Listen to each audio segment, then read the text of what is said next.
There is a silence that no one notices until it arrives, the silence of an empath who has finally had enough.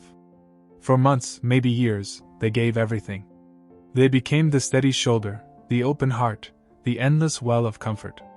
They carried the wounds of someone else as if they were their own, believing that love meant sacrifice and sacrifice meant worth. But one day, without warning, something inside them shifts. The smile fades. The listening ear grows still. The light that once poured so freely begins to dim. And to the one who fed on their kindness, this silence is shocking. To the empath, though, it is not an ending, it is the beginning of the final stage. Carl Jung knew this moment well. He believed that when the soul has been ignored for too long, it rebels. It pushes back against the patterns that suffocate it, even if breaking them feels unbearable. For the empath trapped in narcissistic abuse, this rebellion is the turning point. It is the soul whispering, "Enough." But before the whisper comes, there is breaking. The empath does not collapse in one instant. The breaking is gradual, like glass cracking under pressure. At first, the empath doubts themselves. They wonder if they are overreacting, if their feelings are too much, if they should simply love harder. The narcissist encourages this doubt, planting seeds of guilt and self-blame. Every cruel word is disguised as truth. Every manipulation is painted as care. And the empath, hungry to believe in love, takes it in. This is the stage of erosion. Piece by piece, their sense of self wears away. They lose the ability to tell where they end and where the narcissist begins. They second-guess every instinct. They live in a fog of confusion, clinging to moments of false affection, while ignoring the steady drip of harm. Jung called this the danger of projection. The narcissist projects their wounds, their rage, their emptiness, onto the empath, who absorbs it as if it were their own. The empath begins to believe they are the broken one. They take responsibility for feelings that are not theirs, for darkness that never belonged to them. They lose themselves in someone else's shadow. But here lies the paradox. The more the empath loses themselves, the closer they come to awakening. Because even in the deepest fog, a small flame remains. A flicker of intuition that says something is not right. At first, they silence it. They cover it with guilt, with excuses, with more giving. But the flame does not go out. It grows with every betrayal, with every moment of neglect, with every wound disguised as love. And then it happens. The breaking point. For some empaths, it comes in a single sharp moment, a cruel word spoken at the wrong time, a betrayal too deep to ignore. For others, it comes in quiet accumulation, small cuts that finally bleed together into clarity. However it comes, it feels like waking up. The fog lifts, and they see the pattern for what it truly is. This awakening is both terrifying and liberating. Terrifying, because it means admitting that the love they built their life around was never love at all. Liberating, because for the first time, they realized the problem was never them. Jung described this as confronting the shadow.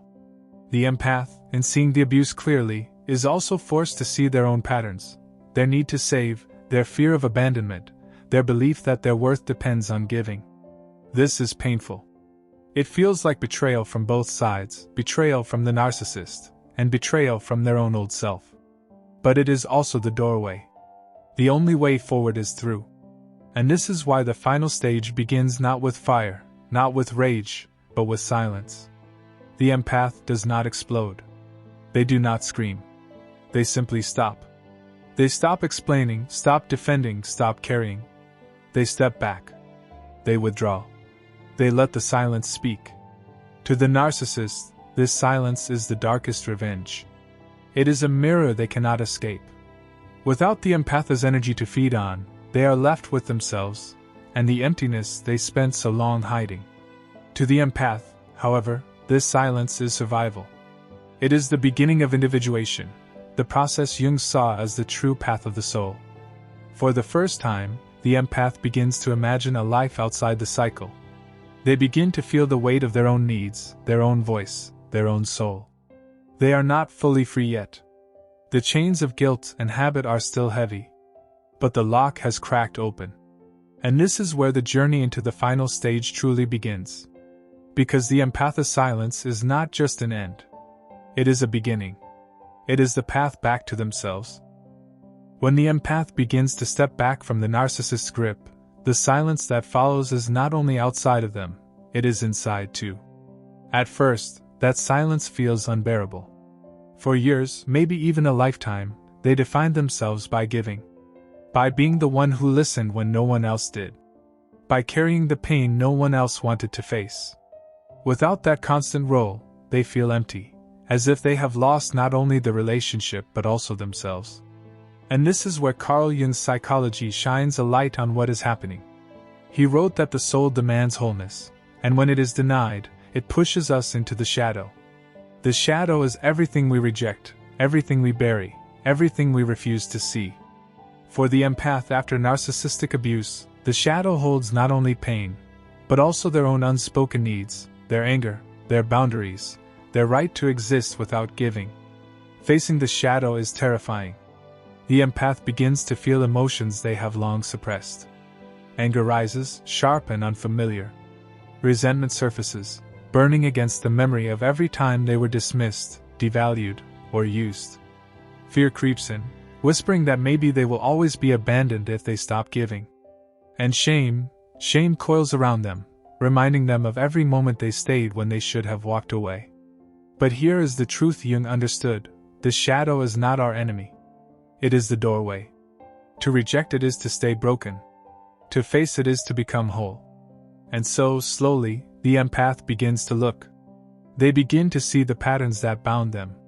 They see how their own wounds of childhood may have drawn them to people who mirrored that same neglect. They see how their longing to be loved turned into a habit of overgiving. They see how their fear of conflict made them accept far too little in return. Each realization feels like a cut, sharp and deep. But with each cut comes clarity. This is the stage of descent, the dark night of the empath's soul. Days feel heavy. Nights feel endless. Memories replay, not as moments of love, but as reminders of deception. The narcissist's voice still lingers in their mind, echoing in accusations, manipulations, and false affection. It feels as though even in silence, they cannot escape. And yet, this descent is necessary. Jung believed that only by walking through the darkness can we find the light that belongs to us. The empath, by facing their pain, begins to reclaim themselves. Each wave of anger shows them where their boundaries must be. Each ripple of fear teaches them where they must stand stronger. Each shard of shame, when held to the light, reveals that the guilt was never theirs to carry. The empath begins to see that what they thought was never love at all. It was dependency. It was manipulation. It was hunger disguised as intimacy. And this realization, though painful, is the seed of freedom. But freedom does not come all at once. There are setbacks. The empath may be tempted to return, drawn by habit, by guilt, by the false hope that maybe this time it will be different. The narcissist may reach out, sensing the loss of their supply, trying to pull them back with words that once held power. And in these moments, the empath must face their greatest test. Jung spoke of individuation as the integration of opposites. For the empath, this means learning to hold two truths at once: that they can love deeply, and yet say no. That they can forgive, and still walk away. That they can be kind, without being consumed. This balance is not easy. It requires practice, patience, and above all, self-compassion. Self-compassion is often the hardest part. The empath is so used to directing compassion outward that turning it inward feels selfish. But slowly, gently, they begin to practice. They allow themselves to rest without guilt. They speak to themselves with kindness instead of criticism. They permit themselves to feel joy without earning it through sacrifice.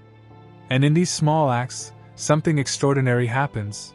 The hollow space within them begins to fill. Not with someone else's love. Not with someone else's approval. But with their own. This is the shift Jung would call the movement toward wholeness. The empath is no longer a mirror reflecting everyone else's needs. They are beginning to see their own reflection clearly for the first time. And though it feels unfamiliar, it is also powerful. They start to understand that their sensitivity, once exploited, is not a weakness. It is a strength. Their ability to feel deeply, once used against them, is also the very thing that will help them heal. Their silence, once seen as fragility, is revealed as resilience. And so the descent, painful as it is, carries within it a hidden gift. The empath discovers that beneath the layers of abuse, beneath the roles they were forced to play, beneath the silence itself, there is a self waiting to rise. This is not the end of the journey. It is the middle path, where the breaking begins to turn into rebuilding. Where the empath begins to shift from victim to survivor, from survivor to creator. The shadow has been faced, and now the light begins to return. When the empath emerges from the dark descent into shadow, they do not rise all at once. Healing is not a single explosion of light that wipes away the past. It is a slow, careful gathering of pieces, each one discovered and reclaimed with patience. The first piece is often the hardest to pick up, the realization that they are allowed to exist for themselves. For so long, their identity was tied to the needs of others. They were the listener, the giver, the comforter. Their worth seemed to be measured only by how much of themselves they could pour out. But in the silence after abuse, a new awareness begins to grow. They start to feel the truth that Jung pointed to again and again. That wholeness is found not in sacrifice, but in balance. Balance for the empath means something radical. It means learning to say no without guilt. It means choosing rest without apology. It means allowing themselves to take up space in the world without shrinking for the comfort of others. At first, these acts feel impossible. The old conditioning rises like chains, whispering that they are selfish, that they are unloving, that they will be abandoned if they stop giving. But with each small boundary held, with each moment of self-care chosen, the chains weaken. Jung described individuation as the process of becoming who we truly are, distinct from the masks we wear for others. For the empath, this process is both painful and liberating. They must let go of the mask of the eternal rescuer, the one who always saves, always forgives, always carries. This mask was never their true self. It was a role imposed upon them by those who needed their light but never offered their own. To set it down feels like losing an identity. But in truth, it is reclaiming one. The rebuilding is not only internal. It also reshapes the empath's outer world. Relationships change. Some fall away, naturally, when the empath no longer plays the role of constant giver. People who once drained them may grow angry, resentful, or distant when the supply is cut off. And while this can feel like loss, it is also clarity. Those who only stayed for what they could take are gone. What remains are relationships that are real, mutual, equal, built on respect rather than exploitation. This shift can be lonely. The empath may feel the absence of old connections like echoes in an empty room. But slowly, new connections form. Healthier bonds appear, drawn not to the empath's silence or sacrifice, but to their true self. Friendships and loves emerge that are balanced, where giving and receiving flow both ways. And in these relationships, the empath learns that love does not have to hurt, does not have to cost their soul. Internally, the empath begins to integrate what Jung called the shadow. The anger they once suppressed becomes a guide, pointing them to boundaries that must be respected. The sadness they once buried becomes a teacher, reminding them of what they truly need. The fear they once avoided becomes a compass, showing them where courage is required. These emotions, once seen as weaknesses, are revealed as essential parts of wholeness. The empath learns to stand in paradox. They discover they can be gentle and strong. They can be open and guarded. They can love deeply and still walk away when love turns into harm. This balance is the heart of the final stage. It is not about abandoning their sensitivity, but about anchoring it in strength. There is also forgiveness, but not the shallow forgiveness demanded by abusers.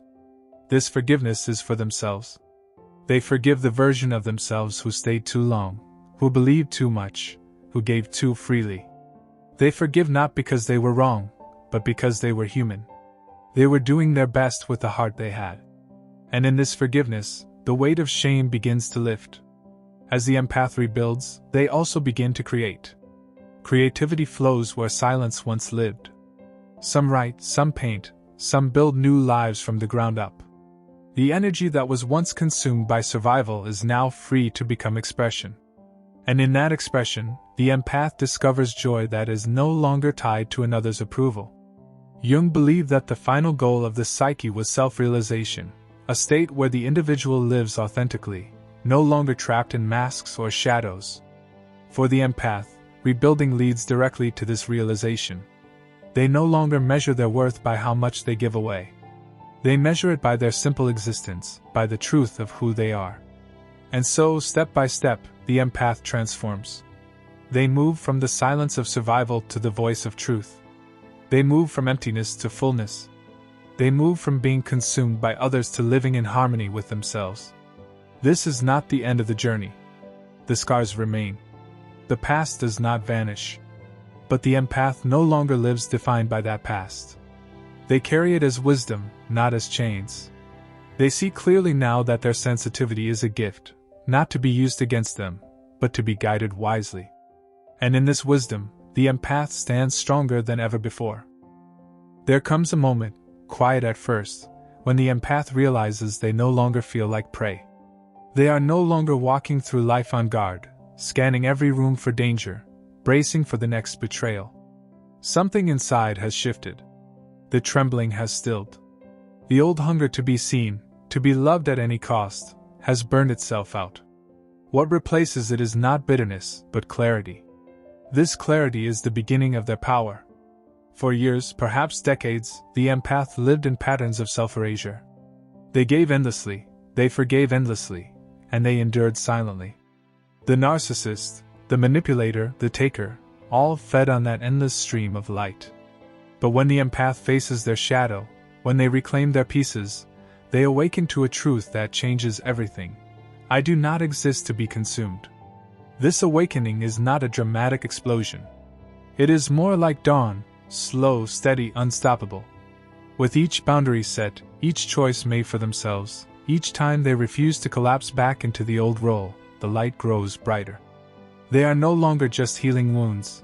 They are rewriting their entire story. Jung wrote that wholeness is not perfection, but the ability to hold opposites within us.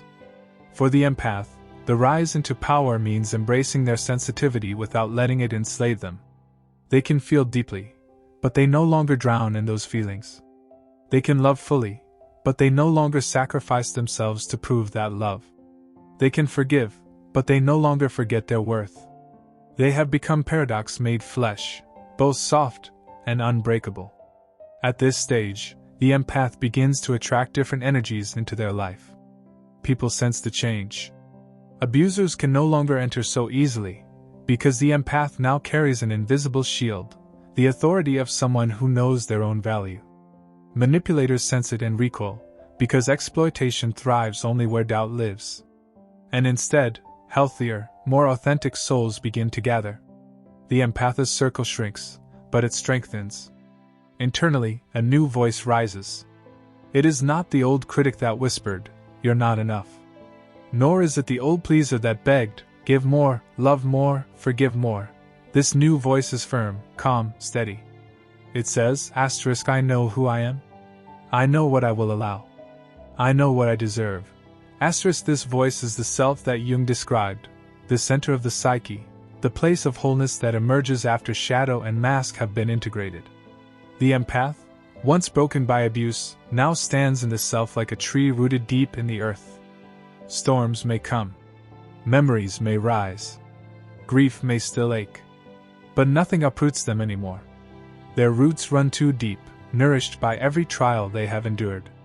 The very pain that once threatened to destroy them has become the soil of their strength.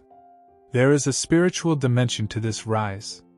Many empaths report that after leaving narcissistic abuse, they feel more connected to something larger than themselves, whether they call it God, the universe, or simply life itself. This is no accident.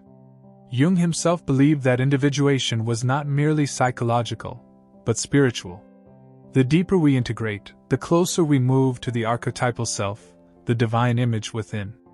For the empath, surviving the abyss of abuse and climbing back into light often awakens a sense of destiny. They no longer feel like life is something that just happens to them. They feel chosen, in some mysterious way, to embody resilience, compassion, and truth. With this comes purpose. The empath begins to channel their experience into something larger. Some become healers, therapists, writers, artists. Some simply become better parents, better friends, better leaders.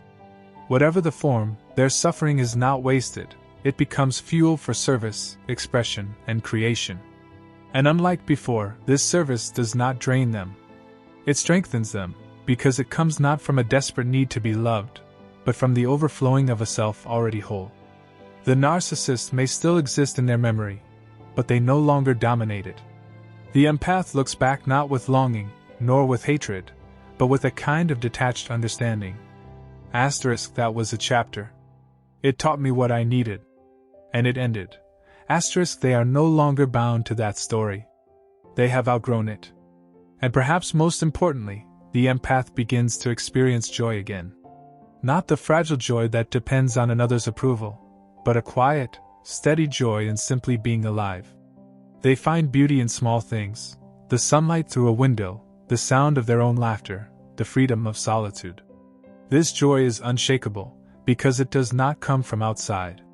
It flows from the core of the self. This, Jung would say, is the goal of all psychological development, not to become perfect, but to become whole. And in their rise into power, the empath achieves exactly that. They are no longer fragments pulled apart by abuse. They are integrated. They are balanced. They are alive in a way they never were before. The final stage is not about triumph over the narcissist. It is not about revenge or even proving anything to anyone. It is about freedom. The empath walks forward no longer defined by wounds, but by wisdom. No longer chained by fear, but guided by strength. No longer begging to be seen, but radiating from within. And that is the true final stage, the empath reborn, not as prey, not as victim, but as a whole, sovereign being. There comes a time when the wounds stop bleeding, when the heart that was once fragile no longer trembles at the thought of the past, when the empath finally steps into the last stage of their journey. This is the stage Carl Jung hinted at, the place beyond survival, beyond healing, beyond even strength. It is the stage of wholeness, the final stage of the empath after narcissistic abuse. It does not come quickly. It cannot be forced. It arrives like the slow unfolding of spring after a long winter, when the soil has finally rested and the roots below are ready to bloom. At first, the empath notices small things. They no longer feel the same sting when remembering the person who hurt them. The anger softens. The longing disappears. The silence, once heavy, becomes comforting. They no longer check the door of memory to see if the narcissist might return. Because now, they no longer need them to. This release is not indifference, it is liberation. The empath discovers that their identity is no longer built from pain. For so long, they were the survivor, the broken one, the giver who had been drained. But now, they see themselves not as wounded, but as whole. Their story is not about what was done to them, it is about who they have become through it. Jung believed that true growth comes when we integrate every part of ourselves, the light and the shadow, the broken and the strong. And that is what happens here. The empath accepts that they once gave too much, that they once endured too long, that they once lost themselves. They no longer hide these truths, nor do they hate themselves for them. They embrace them. They say, yes, that was me. And yes, that was part of my becoming. In this acceptance, they find peace. They begin to notice something remarkable. Life no longer feels like a battlefield, nor like a test. It feels like a flow. The same sensitivity that once left them vulnerable now becomes their greatest gift. They can sense when people are genuine, and when they are not. They can feel the subtle energies in a room and know instantly where to give and where to withhold.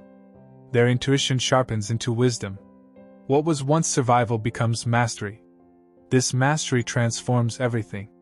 Relationships no longer drain them, because they choose differently. Work no longer enslaves them, because they know what aligns with their soul. Even solitude no longer feels like emptiness, it feels like sanctuary. They have become their own safe place. And in this stage, something even deeper awakens: compassion. Not the naive compassion that once excused abuse, but a grounded compassion born from wisdom. They can look at the narcissist and see a wounded child inside that person, lost in their own shadows. They do not excuse the harm. They do not invite it back. But they understand it. They know that the abuser was trapped in their own emptiness. And with that understanding, the empath is free, not because they forgive for the abuser's sake, but because they refuse to carry hate any longer. This compassion extends to themselves as well. They stop asking why they didn't leave sooner, why they stayed, why they gave so much.